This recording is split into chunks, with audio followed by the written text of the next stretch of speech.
Class में थोड़ा सा मौर्यन एम्पायर के बारे में बच गया था, वो देख लेते हैं। 2 मिनट्स का है, लास्ट टॉपिक है एडिक्ट्स ऑफ अशोका।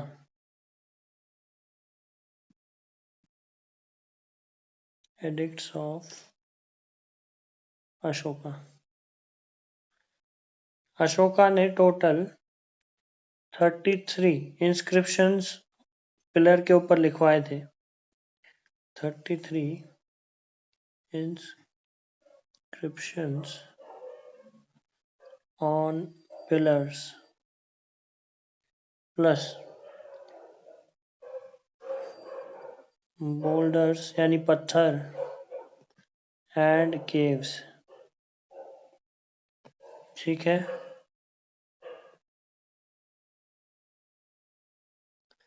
कौन सी भाषा में लिखवाए थे? दैट इज प्राकृत। और कौन सी लिपि थी? वो ब्राह्मी लिपि या फिर ब्राह्मी स्क्रिप्ट। ब्राह्मी स्क्रिप्ट। ठीक है, इन इंस्क्रिप्शंस के अंदर जो इंस्क्रिप्शन है, इनमें अशोक का नाम बहुत कम जगह आता है। ठीक है, जिसमें से उसका एक एग्जाम्पल है मस्की, कर्नाटका के अंदर। सिर्फ यहाँ पर अशोका का नाम आया है इस इंस्क्रिप्शन में, अदरवाइज अशोका का नाम कहीं ज्यादा मेंशन नहीं किया गया है। ठीक, मस्की क्या है भैया? जगह है। ठीक है, ज्यादातर इंस्क्रिप्शंस के अंदर उसका जो नाम है, उसका नाम लिखा हुआ है देवानाम पियादसी। पियादसी, ये इसका नाम इन इंस्क्रिप्शंस के ऊपर लिखा गया है। ठीक है, या फिर इसका अर्थ होता है डियर टू गॉड्स, यानी भगवानों का प्रिय। कौन? अशोका। ठीक, उसका नाम ये लिखा गया है।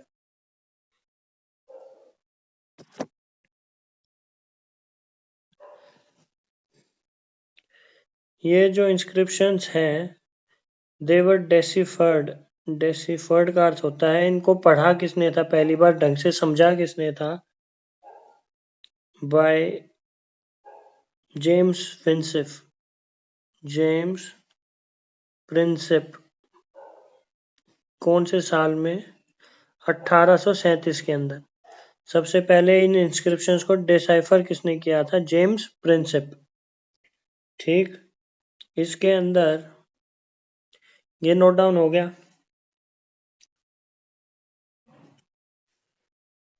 1 मिनट भैया। बस थोड़ा सा बचा है।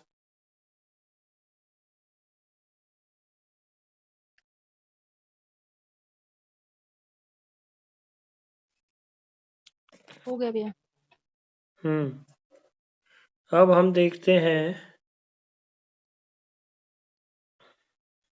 नेक्स्ट कि हमें इनकी सोर्सेज क्या है, मौर्यन एम्पायर की सोर्सेज। लिटरेरी सोर्सेज कौन कौन से हो सकते हैं? तो मौर्यन एम्पायर की सबसे बड़ा लिटरेरी सोर्स तो क्या है? कौटिल्य का अर्थशास्त्र। अर्थशास्त्र किसने लिखा था? चाणक्य, विष्णुगुप्त, कौटिल्य, सेम ही आदमी है। ठीक है, कौटिल्य लिख देता हूँ, कौटिल्यास। कौटिल्यास अर्थशास्त्र। ठीक, किसने, कौन सी भाषा के अंदर है ये? संस्कृत भाषा के अंदर लिखा गया है। ठीक है प्रेरणा, संस्कृत उस समय पढ़े लिखों की भाषा थी। और ठीक है भैया। इसको, चाणक्य को, एक इटालियन राइटर ने एक इसका नाम दिया था, इंडियाज मैशेवली। ठीक है, ये एक्चुअली मैशेवली जो है इटालियन राइटर रहा है। ठीक, तो इंडिया का मैशेवली कौन है? कौटिल्य या फिर चाणक्य या फिर विष्णुगुप्त। ठीक, किसी भी नाम से आ सकता है। मार्शवेली एक इटालियन राइटर था, ठीक, और वो कहे कि भाई इंडियन मार्शवेली कौन है, तो इट इज कौटिल्य। उसके बाद जो दूसरी किताब है वो विशाखा दत्त की, विशाखा दत्त मुद्रा राक्षस, मुद्रा राक्षस,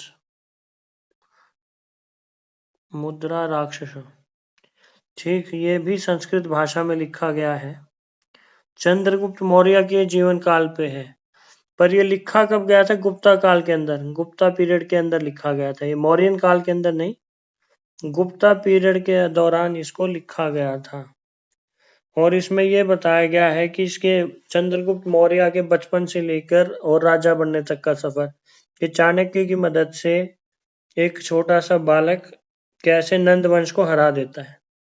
ठीक, तीसरा जो इम्पोर्टेंट है जिससे मौर्यन एम्पायर के बारे में पता चलता है, वो एक ट्रैवलर था, मेगास्थनीस, या मैं कहूँ एम्बेसडर भेजा गया था सेल्यूकस निकेटर द्वारा, ठीक, चंद्रगुप्त मौर्य की दरबार में। उसकी किताब का नाम था इंडिका, ये आई है, आई, थोड़ा सा इरेज करके, मेगास्थनीस की पुस्तक का नाम इंडिका था, ठीक, बहुत फेमस है, आ जाता है एग्जाम में कि मेगास्थनीस की कौन सी बुक थी, इट वाज इंडिका। ठीक, ये हो गई सोर्सेज। अब आता है मौर्य वंश का अंत कैसे होता है, ये खत्म कैसे होते हैं। एक ब्राह्मण था इनके दरबार में, उसका नाम था पुष्यमित्र सुंग, पुष्यमित्र सुंग, ये एक ब्राह्मण था। इसने आखिरी मौर्यन किंग को मार दिया था, जो कि था लास्ट मौर्यन किंग, अगर आपसे पूछा जाए तो ही वॉज बृहद्रथ, बृहद करेक्ट, बृहद्रथ को मारा था। और फिर इसने शुंग वंश की स्थापना की थी 1885 बीसी के अंदर, ठीक है जी। और इस बंदे को इतनी नफरत हो गई थी इन मौर्यन से, क्योंकि हर कोई जो देखे वो बुद्धिज्म, तो इसने बुद्धिस्ट को भी मारना शुरू कर दिया था, ये प्रोसिक्यूटेड बुद्धिस्ट, ठीक। और दोबारा से इसने क्या किया, वैदिक रिचुअल स्टार्ट किए, वैदिक रिचुअल्स, दोबारा से अपने राज्य में वैदिक काल के जो नियम कानून थे उनको पालन करने लगा। तो यहाँ से अब हमारा मौर्यन पीरियड खत्म होता है, और मौर्यन पीरियड के बाद अब जो शुरू होता है that is post Mauryan period, post Mauryan, यानी मौर्यंस के बाद क्या हुआ देश में, वो जानने की हम कोशिश करेंगे। तो सबसे पहले जो आते हैं वो आता है सुंग वंश। इसका फाउंडर जैसे कि हमने देखा कौन था, पुष्यमित्र सुंग, ये फाउंडर था, ठीक है जी। और ये इनके दरबार में भी था, और ये बेसिकली कमांडर इन चीफ था, commander in chief in Mauryan empire, ठीक। पूरा प्योर ब्राह्मण था ये, यानी ब्राह्मण इतना सख्त था कि इसने दूसरा जो था ये बुद्धिज्म जो फैल रहा था उनको मारना शुरू कर दिया था। पर इसकी एक खासियत थी, ये आर्ट लवर था, इसीलिए इसने बुद्धिस्ट आर्ट का बढ़ावा भी दिया, बुद्धिस्ट आर्ट को इसने बढ़ावा दिया, ठीक है। और इसी के दौरान अक्सर क्वेश्चन आ जाता है, जो बुद्धिस्ट मॉन्यूमेंट है, बुद्धिस्ट मॉन्यूमेंट एट सांची, उसको रेनोवेट भी इसी ने करवाया था, ठीक है। क्वेश्चन आता है कि which king did the renovation of Buddhist monument at Sanchi, इसने रेनोवेशन करवाया था, किसने, पुष्यमित्र सुंग ने। इसका सुंग वंश का आखिरी था देवभूति, देवभूति लास्ट रूलर था सुंग वंश का, जिसको उसके खुद के मिनिस्टर ने मार दिया। उसका मिनिस्टर का नाम था वासुदेव कनवा, और यहाँ से जो है कानवा जो रूल है वो शुरू होता है। ठीक है, क्योंकि छोटे छोटे ये राज्य थे, ज्यादा क्योंकि पावरफुल नहीं थे, इनमें दम नहीं था। ये इसका मिनिस्टर था, ये देवभूति को मार देता है, यहाँ पे सोंग वंश खत्म होता है और कानवा का या कनवा का जो है राज्य शुरू होता है। ये 45 साल तक राज करते हैं, 45 ईयर्स, सिर्फ 45 ईयर्स तक राज करते हैं। ठीक है, और इसको कौन खत्म कर देता है? सतवाहनास। यानी ये थर्ड आपकी डायनेस्टी आ जाती है। ठीक, सतवाहनास जो है इनको खत्म कर देते हैं।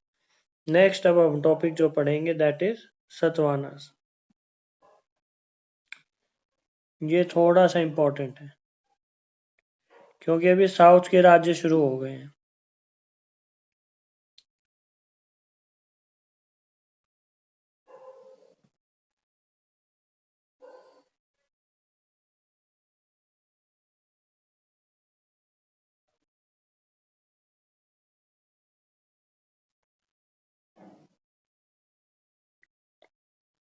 अरे यार,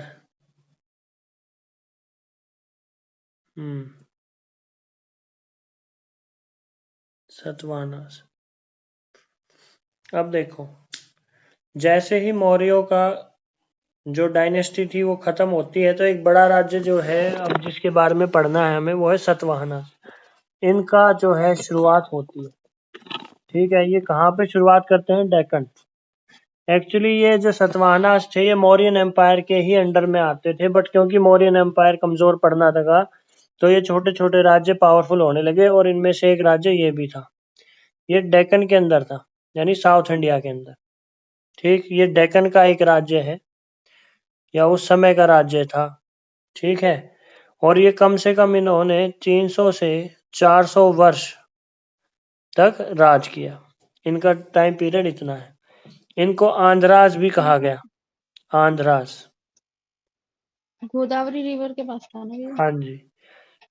इनकी जो कैपिटल थी, अब बताते हैं, इनकी जो कैपिटल थी पैठन, PAITHAN, पैठन, या फिर प्रतिस्थान,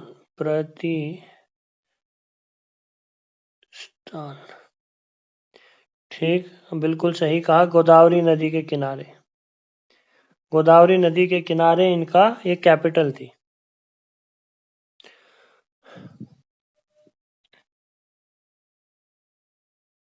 इनका जो फाउंडर था सिमुखा का। Very good, Simuka. ठीक है, शिमुखा के बाद उसका लड़का आता है जिसका नाम है कृष्णा। ओके जी। इनका जो राज्य था नासिक तक फैल गया था। नासिक स्पेलिंग कहाँ तक है? NASHIK। नासिक तक इन्होंने अपना राज्य फैला दिया था। अब जो सबसे फेमस राज्य जिसके बारे में आपको पता होना चाहिए वो है गौतमी पुत्र सतकर्णी। गौतमी पुत्र सतकर्णी।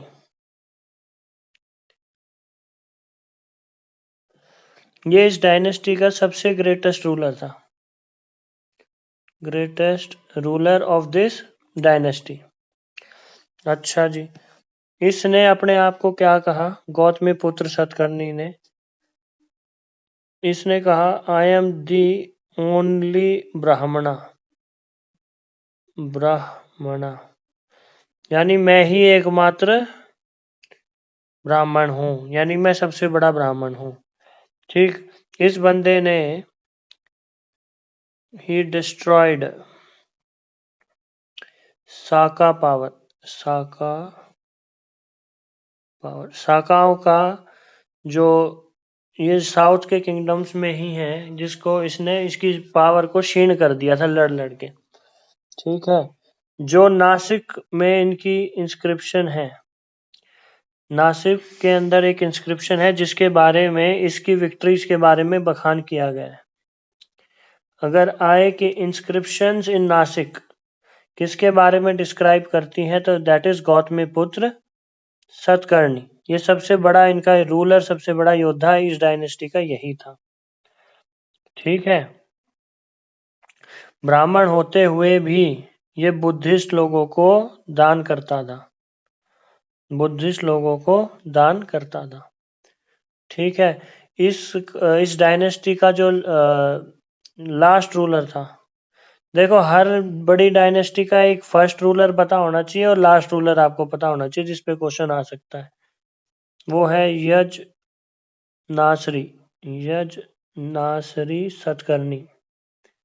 सतकर्णी ये इस डायनेस्टी का लास्ट रूलर था। यहाँ की ऑफिशियल लैंग्वेज प्राकृत थी। प्राकृत। ये कौन से धर्म से रिलेटेड है? प्रेरणा, किस धर्म में प्राकृत में लिखे गए उनका लिटरेचर? बौद्ध धर्म के। बौद्ध की बाली है, प्राकृत है जैनिज्म के अंदर।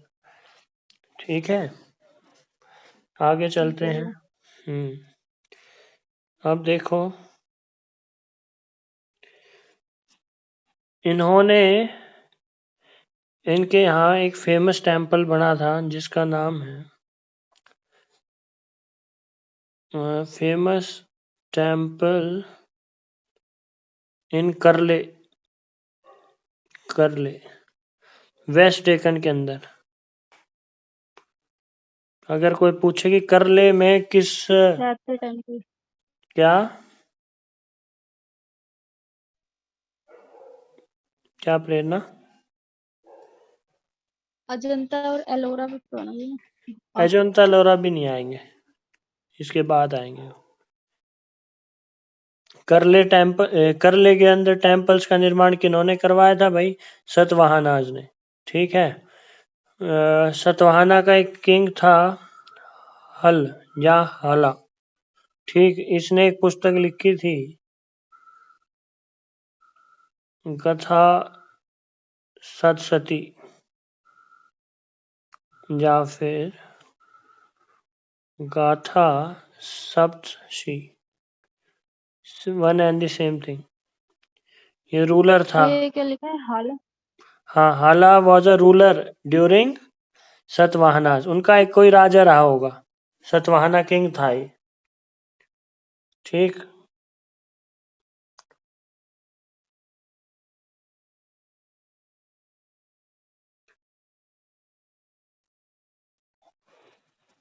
रिटर्न। अब इस दौरान क्या होने लगा? हाँ भैया। इंडिया के ऊपर बहुत सारे फॉरेन के हमले होने लगे। फॉरेनर्स के। फॉरेनर्स ने इंडिया पे अटैक करने लगे। जो 4 मुख्य फॉरेनर अटैक्स हुए वो बहुत, मतलब 4 विभिन्न ट्राइब्स के थे। पहली जो ट्राइब थी that was Bactrian Greeks. Bactrian Greeks या फिर जिनको हम इंडो ग्रीक्स कहते हैं। यार ये क्या लाइन से खींची जाती है? बैक्टीरियन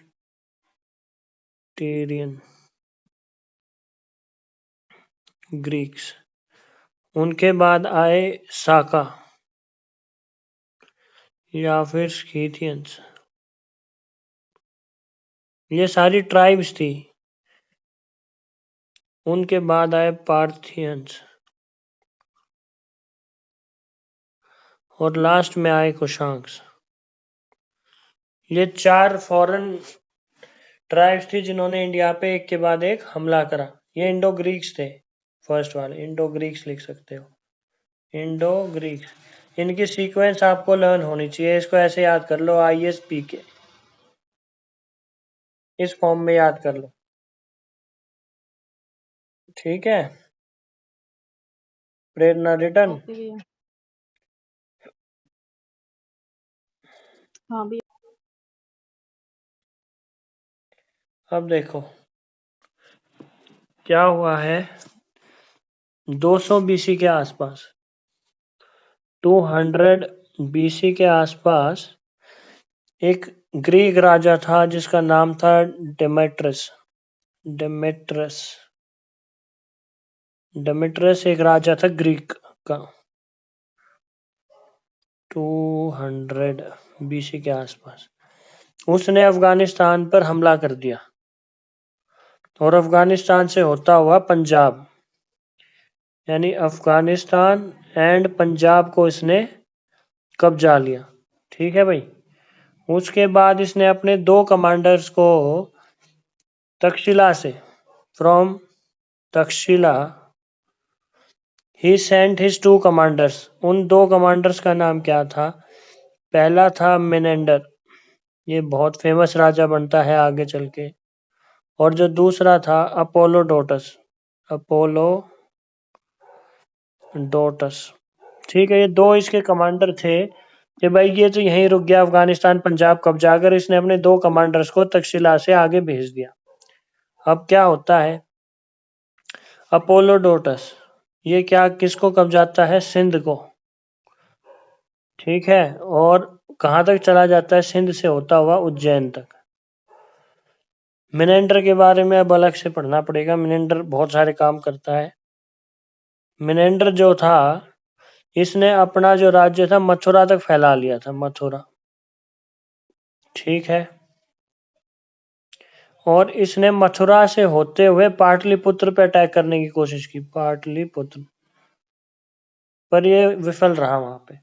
यहाँ पर पाटलिपुत्र के अंदर जो है वो है वसुमित्र शुंग, वसुमित्र शुंग, जिससे इसकी लड़ाई होती है और वो यहाँ पे इसको हरा देता है। और वसुमित्र शुंग कौन है? शुंग वंश का जो संस्थापक था पुष्यमित्र शुंग, उसका पोता है। पुष्यमित्र शुंग जो अभी हम पढ़ के आए हैं, शुंग वंश, उसका ग्रैंडसन था ये, ग्रैंडसन, ये उसका पोता था जो इसको पाटलिपुत्र में आने से रोक देता है, ये हरा देता है। ठीक है, इस मेनेंडर का नाम मिलिंद भी है, कई पुस्तकों में इसको मिलिंद कहा गया है, मिलिंद। ठीक, मिलिंडा ये लिख देते हैं अंग्रेज लोग, वैसे इसको हम पढ़ेंगे तो मिलिंद पढ़ेंगे, मिलिंद, या ए लगा दो अंग्रेजों के लिए। अच्छा, इसने अपनी कैपिटल कहाँ बनाई?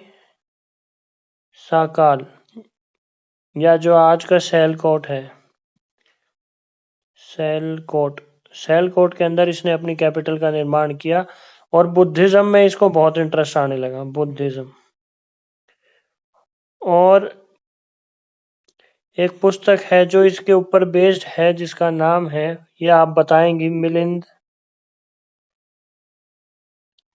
पानो। ये कौन सी बुक है? प्रेरणा, बहुत फेमस है, एग्जाम में आती रहती है।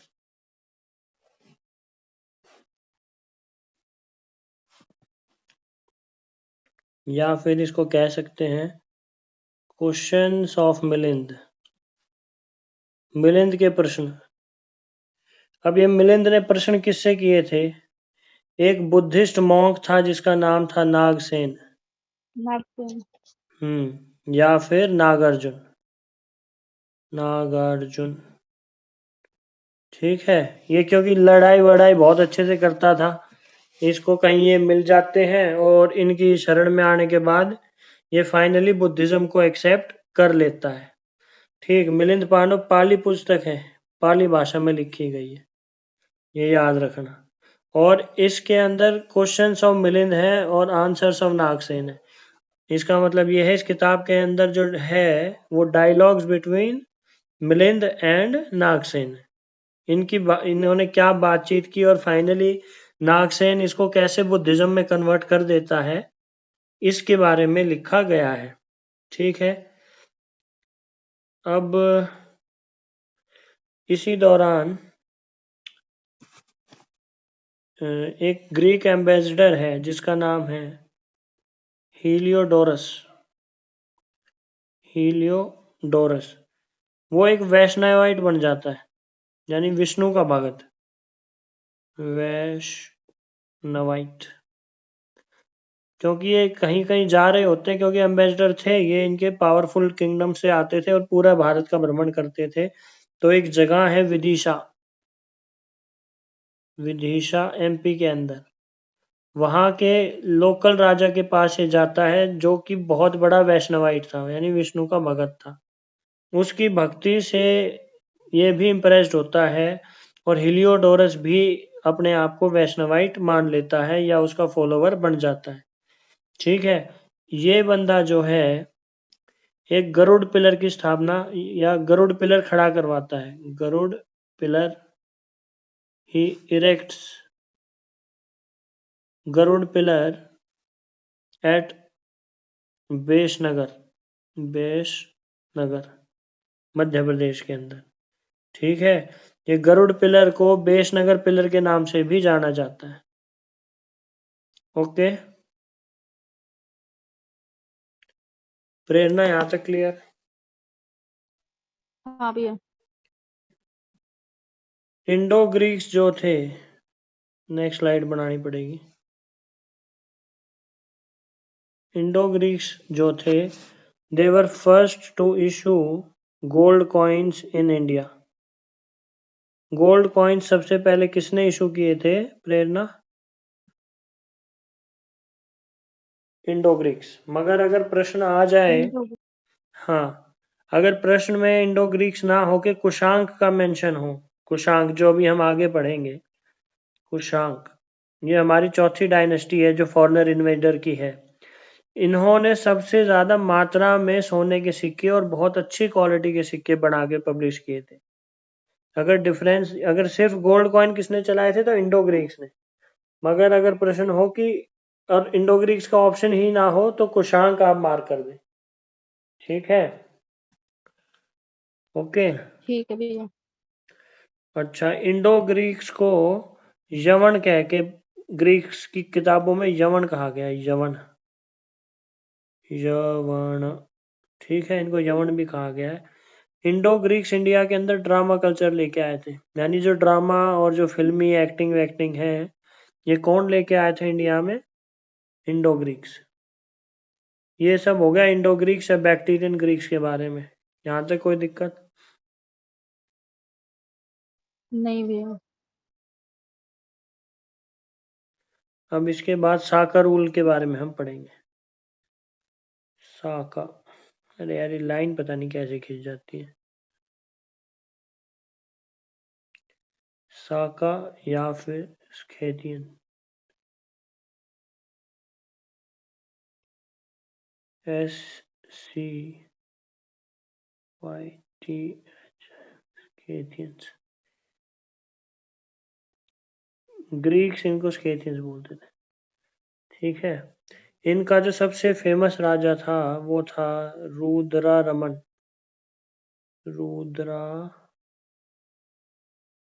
रुद्रा दमन वन। ये कहाँ कहाँ इसका राज्य था? सिंध, गुजरात, कोंकण, मालवा और काठियावाड़। इसका राज्य यहाँ तक फैला हुआ था। ठीक है, इसी ने सतवाहनास को 2 टाइम्स हराया था। He defeated Satavahanas 2 times. ठीक है, एक और क्वेश्चन बहुत फेमस है कि who repaired Sudarshana lake? Sudarshan, spelling गलत हो गई। सुदर्शन लेक रिपेयर्ड किसने रिपेयर करवाई? By Rudradaman. ओके, और इसी ने एक first ever long inscription in chaste Sanskrit यानी प्योर संस्कृत भाषा में एक इंस्क्रिप्शन भी इसी ने बनवाई थी। उससे पहले पाली प्रकृति में ये बनवा रहे थे ताकि लोग समझ सके। पर यहाँ से अब ये पता चलता है कि संस्कृत बाहर के लोग आके समझने लगे थे, पढ़ने लगे थे और उसी में लिखने भी लगे थे। ठीक है, अब इसी के अंदर एक 57 BC के अंदर एक काम होता है जहाँ पे एक उज्जैन किंग था, उज्जैन किंग, वो साकास को हरा देता है। He defeated Sakas. और उस उज्जैन किंग ने अपना नाम रख लिया विक्रमादित्य। इनको हराने के उपलक्ष्य में ये बंदा विक्रम संवत की शुरुआत करता है। विक्रम संवत, ठीक है। प्रेरणा यानी 57 BC के अंदर विक्रम संवत की शुरुआत होती है, जिसको हम अपना तो ये उसने नाम चेंज कर लिया था। ट्रेडिशनल हिंदू कैलेंडर जिसको हम कहते हैं, जो आज हम फॉलो करते हैं, ठीक है। अगर जैसे आज के दिन 2022 चल रहा है, अगर विक्रम संवत के अनुसार चले तो इसमें 57 एक्स्ट्रा हमें जोड़ना पड़ेगा। इसके अनुसार जो अभी चल रहा है वो 2079 AD चल रहा है, ठीक है। जब वो हिंदी का कैलेंडर लेके आते हैं हम, या फिर किसी ज्योतिष के पास जाते हैं, वो यही साल से गणना करता है, ठीक है, उसमें 57 जोड़ के। एक साका रूलर था जिसका नाम था नहापाना। ये कॉन्टेम्पररी है, कॉन्टेम्पररी ऑफ गौतमीपुत्र सतकर्णी। गौतमीपुत्र सतकर्णी, ठीक है। प्रेरणा। इसके बाद आएंगे प्रतिहास।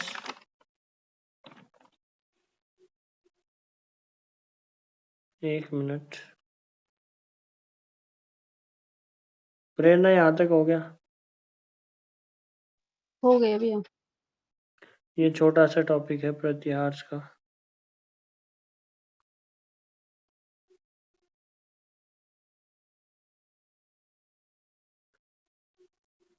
प्रतिहांस ये बेसिकली ईरान से आए थे, ईरानी थे ये लोग, ठीक।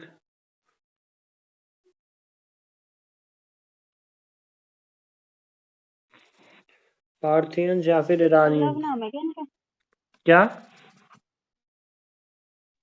पार्थियंस को पल्लव्स भी बोलते हैं। पल्लव तो दूसरा राज्य हो गया यार। ठीक है। वो पांड्याज, जो हमारा, अगर मैं बताऊं साउथ इंडिया के अंदर, ये हो गए, नीचे वाला हो गया पांड्यास, ऊपर वाला चोलास और केरला वाला चेरास। ये 3 राज्य की शायद तुम बात कर रही हो, ठीक है।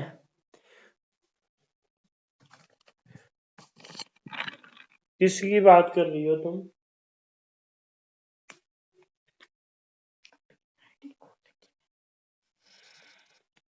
Hello.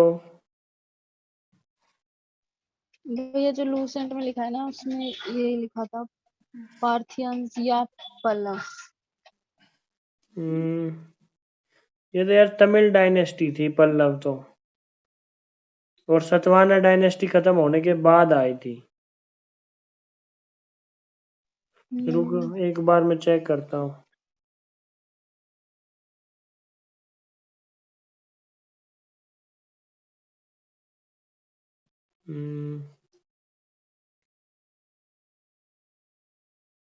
Initially, the similarity of words Pallav and Phalwa had led इतना essential समय in Iranic origin.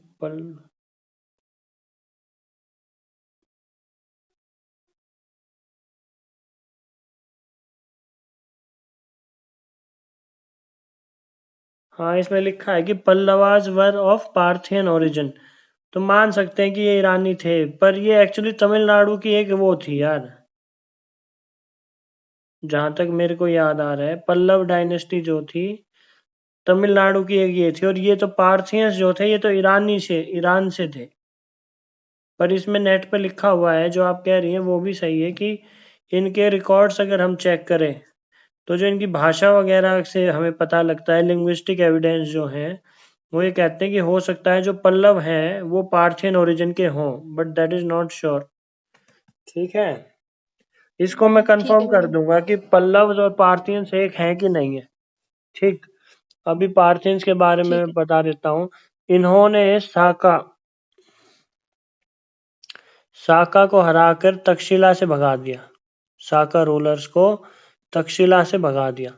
ठीक है, फर्स्ट सेंचुरी के अराउंड। ठीक, इनका जो सबसे फेमस था रूलर, उसका नाम था गोंडो फ्रेस। हिंदी में लिखो तो गोंडो फेरिस। जो सबसे फेमस पार्थियन रूलर था वो ये था। इसी के दौरान सेंट थॉमस, जो कि क्रिश्चियनिटी फैलाने आए थे, ठीक है, वो इंडिया में आए थे। सेंट थॉमस, ठीक है, सेंट थॉमस कौन था? उस टाइम का कोई पॉप रहा होगा जो क्रिश्चियनिटी फैलाने के लिए इंडिया में आया था।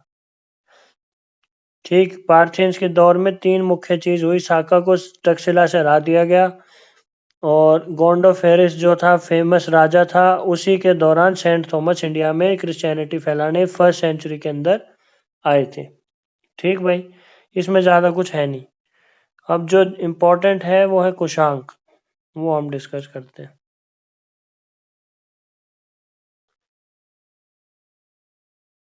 एक मिनट।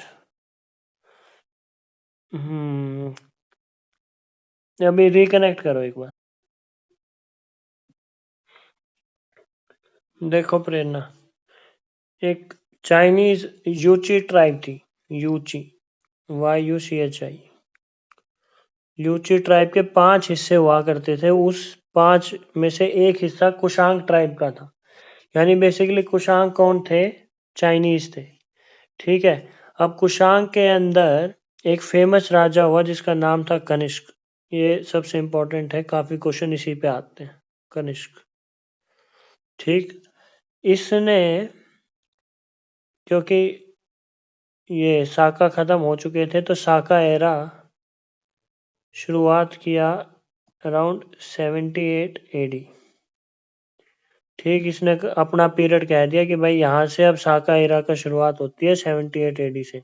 और ये वो कैलेंडर है, साका कैलेंडर, जिसको गवर्नमेंट ऑफ इंडिया यूज करती है अपने पेपर्स के अंदर।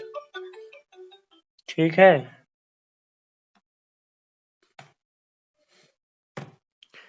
गवर्नमेंट ऑफ इंडिया इसको यूज करती है, साका कैलेंडर को, आज के दिन। उसके बाद कनिष्क ने बुद्धिज्म को अपना लिया। बुद्धिज्म, ठीक है, और ये बुद्धिज्म को चाइना में भी स्प्रेड किया। Spread in China. अच्छा, इसके बाद जैसे हमने डिसाइड, अभी हमने थोड़ी देर पहले पढ़ा था कि इंडो ग्रीक्स और कुशांक के बीच में अगर बात करें कि सोने के सिक्के चलाए किसने थे, तो इंडो ग्रीक्स ने चलाए थे। मगर अगर कहें ज्यादा नंबर में किसने चलाए थे, तो वो थे कुशांक। Large number of coins, large number of coins of good quality. इनकी क्वालिटी भी बहुत अच्छी थी। और इस क्वालिटी के अंदर हम ये कह सकते हैं कि जो कनिष्क था, इसके दौरान जो सिक्के थे, बेसिकली सभी भगवानों की फोटो उस पे थी, चाहे हिंदू गॉड्स हों, बुद्धिस्ट हों, या फिर ग्रीक गॉड्स हों। यानी इसके दौरान जो थे सभी सभी धर्मों को बराबर वो हिस्सेदारी दिखाई गई है कि उस समय पे एक इक्वालिटी थी। ठीक है प्रेरणा, प्रेरणा, ठीक है भैया।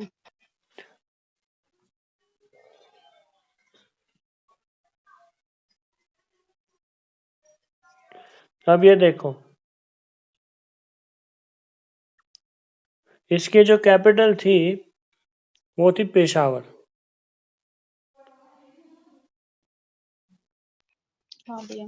पेशावर, ठीक है, या उस टाइम जो नाम था वो था पुरुष पुत्र।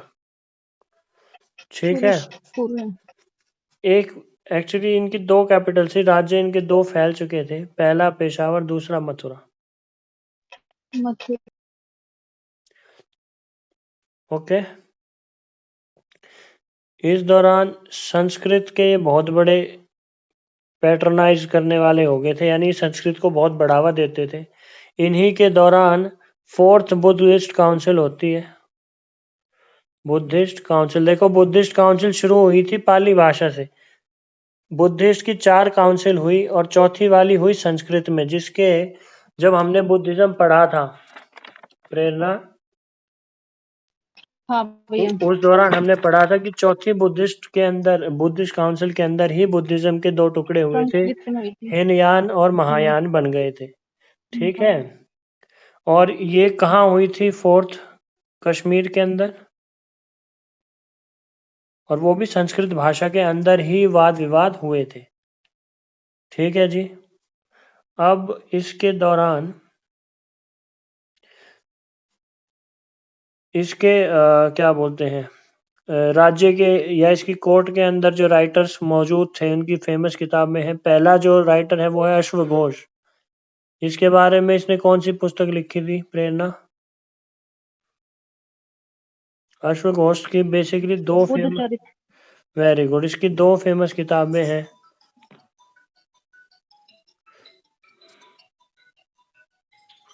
रामायण है क्या?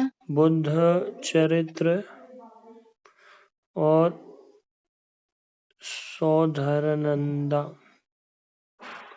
ठीक है, बुद्ध चरित्र is biography of Buddha, biography of, यानी बुद्ध की जीवनी किसने लिखी है? अश्वघोष, बुद्ध चरित्र। ठीक है, स्पेलिंग गलत हो गई है।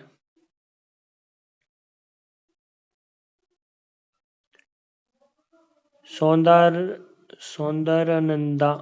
ठीक है, ये पुस्तक का नाम है। इसके बाद Nagarjuna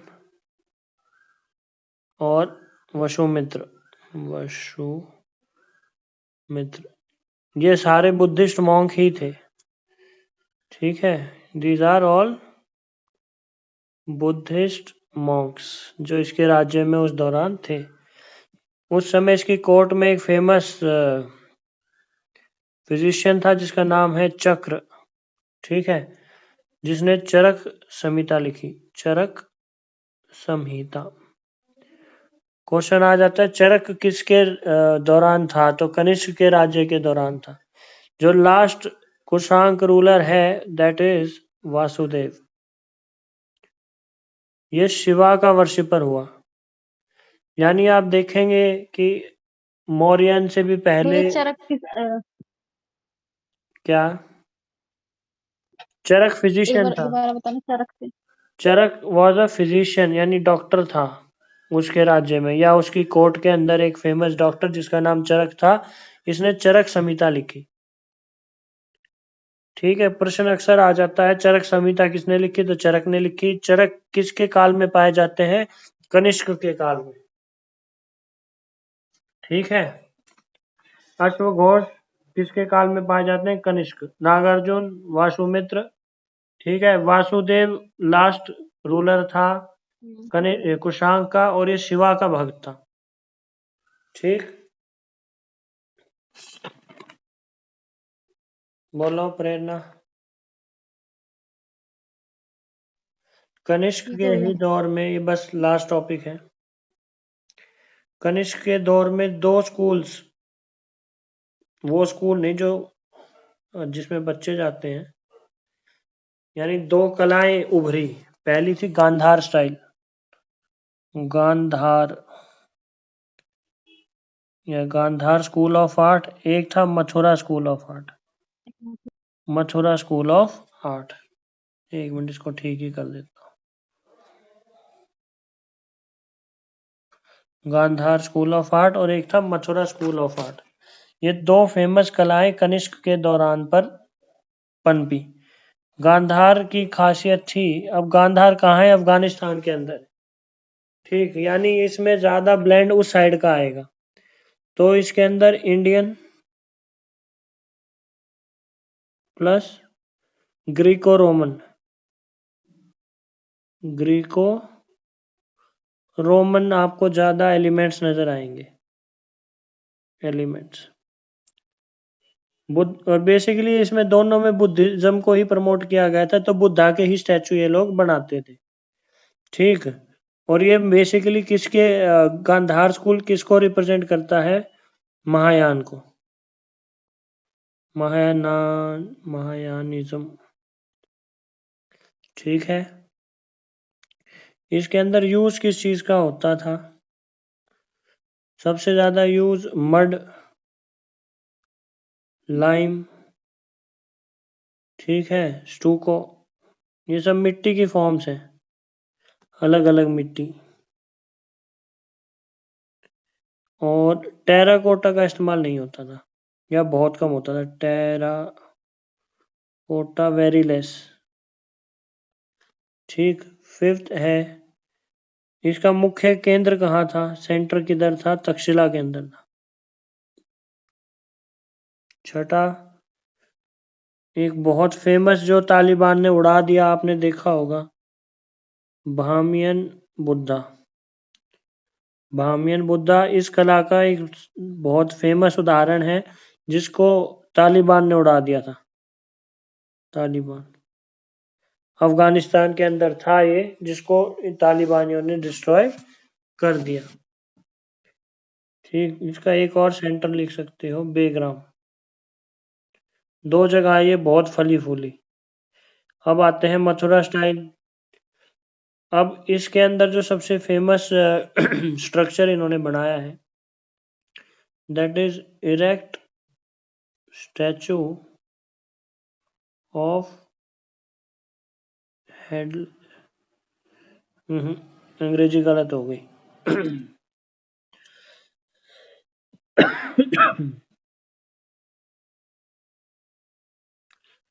headless erect statue of Kanishka किसका उदाहरण है भाई? मथुरा स्कूल ऑफ आर्ट का है। इसके अंदर बेसिकली जैसे इंडियंस बड़े ही भावुक होते हैं, तो इनके जो बुद्धा थे, इनके भी चेहरे पे बहुत सारे फेशियल एक्सप्रेशंस नजर आते हैं। एक्सप्रेशन। जो गांधार स्कूल ऑफ आर्ट है, इसके अंदर बुद्धा जो है बेचारे बहुत सीरियस दिखाए गए हैं, और जो हमारे मथुरा स्कूल है वो हल्की सी स्माइल के साथ आपको बुद्धा जी मिलेंगे। ठीक है।